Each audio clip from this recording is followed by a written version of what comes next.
দর্শক, যে কোনো যুদ্ধে সবার লক্ষ্য থাকে যুদ্ধ জয় করা।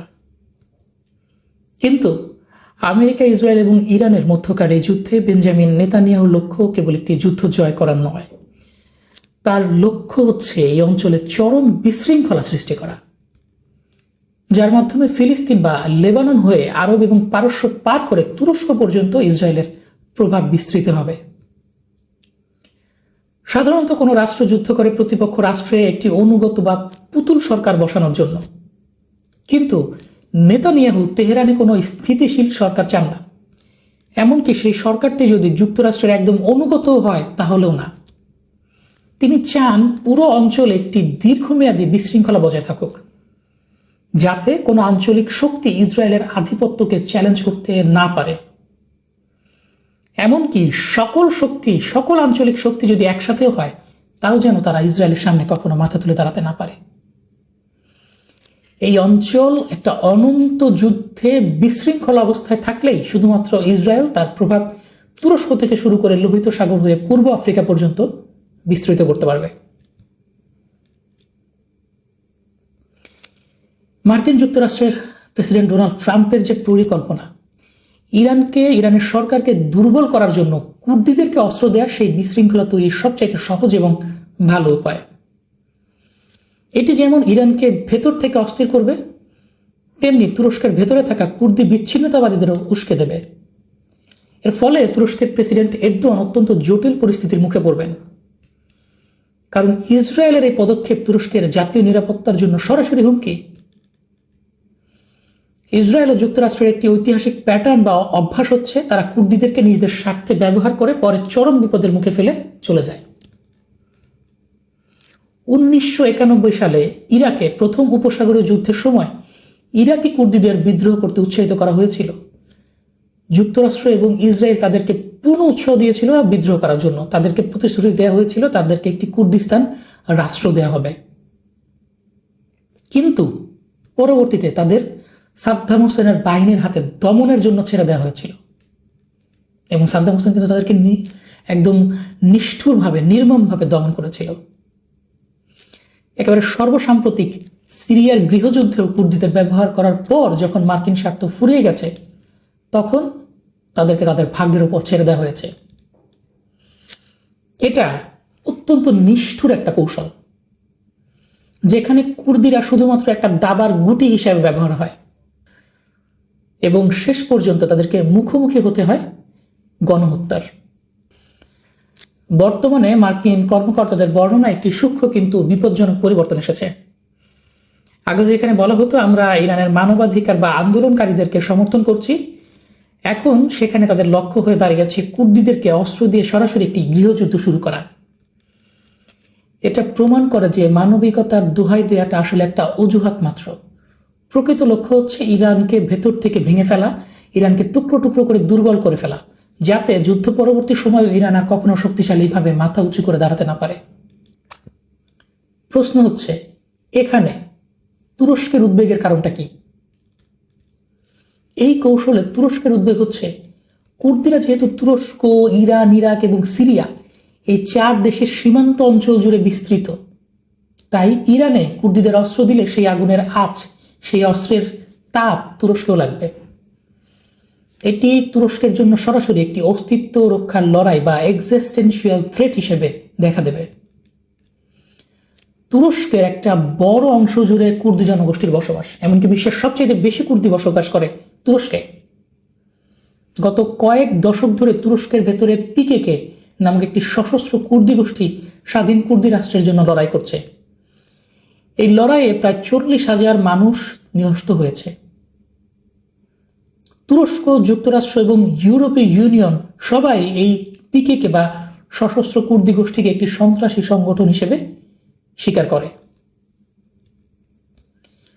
তুরস্ক মনে করে যদি ইরান বা সিরিয়ায় কুর্দিরা শক্তিশালী হয় বা সেখানে কোনো স্বায়ত্তশাসিত অঞ্চল কুর্দিরা গড়ে তোলে, তবে তুরস্কের ভেতরে যে কুর্দিরা আছে তারা আরো উৎসাহিত হবে এবং ইরানে কুর্দি গোষ্ঠীগুলো যে উন্নত মানের অস্ত্র পাবে তা কালোবাজারের মাধ্যমে তুরস্কের বিচ্ছিন্নতাবাদী কুর্দিদের হাতে চলে আসবে। এবং এটা কিন্তু নেতানিয়াহুর পরিকল্পনার অংশ, যে পরিকল্পনায় সে পুরো অঞ্চলটাকে সবসময় একটা অস্থিরতার মধ্যে রাখতে চায়। ফলে যুক্তরাষ্ট্র যদি ইরানি কুর্দিদের অর্থাৎ পিজেক যাদের নাম অস্ত্র দেয়, তবে তুরস্ক হয়তো বা চুপ করে থাকবে না। তাদের সম্ভাব্য পদক্ষেপগুলো হতে পারে এই যে ইরানের সাথে একটি জোট গঠন। যদিও ইরান এবং তুরস্ক অনেক ক্ষেত্রে একে অপরের প্রতিদ্বন্দ্বী, কিন্তু কুর্দি জাতীয়তাবাদ দমনের বিষয়ে কিন্তু তারা একমত। তুরস্ক তখন ইরানের সাথে আরো ঘনিষ্ঠ সামরিক ও গোয়েন্দা সহযোগিতা গড়ে তুলবে। এর ফলাফল হবে তুরস্ক একটি ন্যাটো সদস্য দেশ হওয়া সত্ত্বেও মার্কিন যুক্তরাষ্ট্র ও ন্যাটোর সাথে তার দূরত্ব তৈরি হবে এবং তুরস্ক রাশিয়ার দিকে আরো বেশি ঝুঁকে পড়বে। এর ফলে ন্যাটোর যে দক্ষিণ পূর্ব সীমান্ত আছে সেটা কার্যত রাশিয়ার পক্ষে চলে যাবে বা অনেকটা অকার্যকর হয়ে পড়বে। তুরস্ক কিন্তু ইতিমধ্যে সিরিয়া ও ইরাকে কুর্দি জনগোষ্ঠীর বিরুদ্ধে অভিযান চালাচ্ছে। ইরানে যদি অস্থিরতা বাড়ে, তবে তুরস্ক নিজের নিরাপত্তা নিশ্চিত করতে এমনকি সরাসরি ইরানের ভেতরে কুর্দি সশস্ত্র গোষ্ঠীদের উপরে সামরিক হস্তক্ষেপ করতে পারে। এই মুহূর্তে প্রশ্ন হচ্ছে, কুর্দিরা কি এই ঝুঁকিটা নেবে? তারা কি আবারও তাদের যে ভূমি আছে তার সরকারের সাথে, তাদের দেশের সাথে বিশ্বাসঘাতকতা করবে? যদি করে, তার পরিণাম কি হবে? ইতিহাস পর্যালোচনা করলে দেখা যায়, যখনই পশ্চিমা শক্তিগুলো কুর্দিদের ব্যবহার করেছে, কাজ শেষ হওয়ার পর তাদের সমর্থন তুলে নিয়েছে। এর ফলে কুর্দিরা তুরস্ক, ইরান এবং ইরাকের শক্তিশালী সামরিক বাহিনীর মুখে সম্পূর্ণ একা অরক্ষিত অবস্থায় পড়ে গিয়েছে।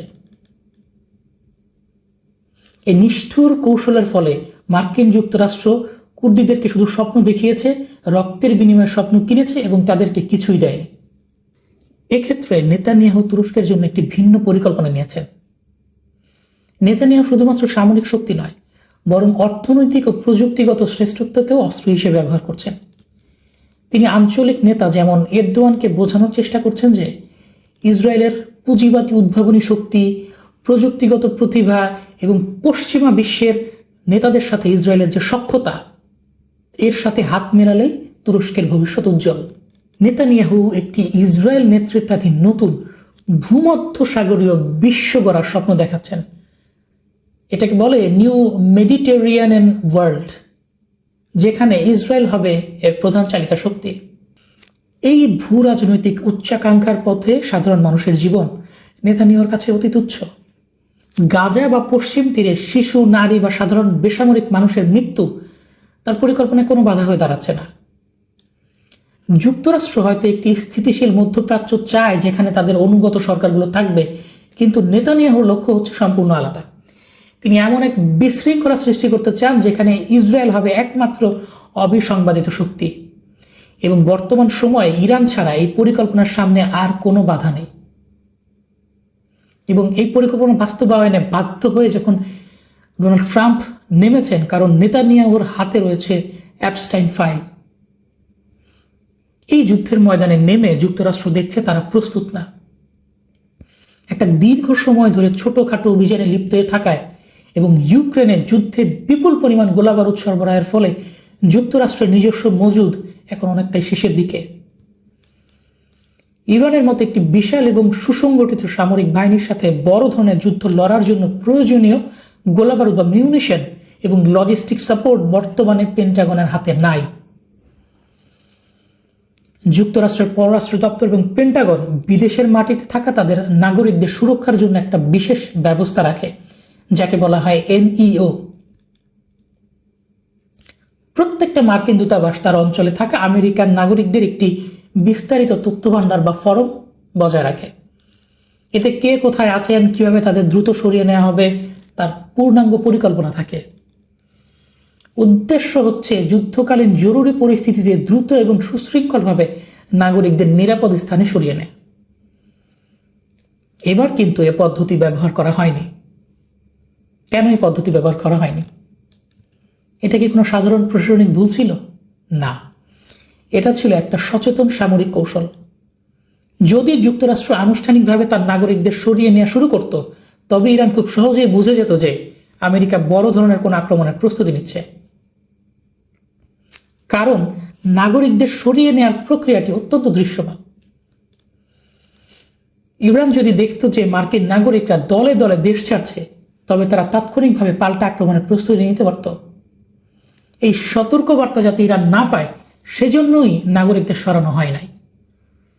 এই সিদ্ধান্তের ফলে সাধারণ আমেরিকান নাগরিকরা এখন এক ভয়াবহ পরিস্থিতির সম্মুখীন। যুদ্ধের কারণে বা পরিস্থিতির অবনতি হওয়ায় বিমানবন্দরগুলো বন্ধ হয়ে গেছে, ফলে এখন চাইলেও তাদের নিরাপদ স্থানে সরিয়ে নেওয়া অত্যন্ত কঠিন। ট্রাম্পের এই সিদ্ধান্তের কারণে হাজার হাজার মার্কিন নাগরিক এখন জীবনের ঝুঁকি নিয়ে যুদ্ধের ফ্রন্ট লাইনে আটকা পড়ে আছেন, যাদেরকে বের করে আনার সহজ কোনো পথ বর্তমানে খোলা নেই।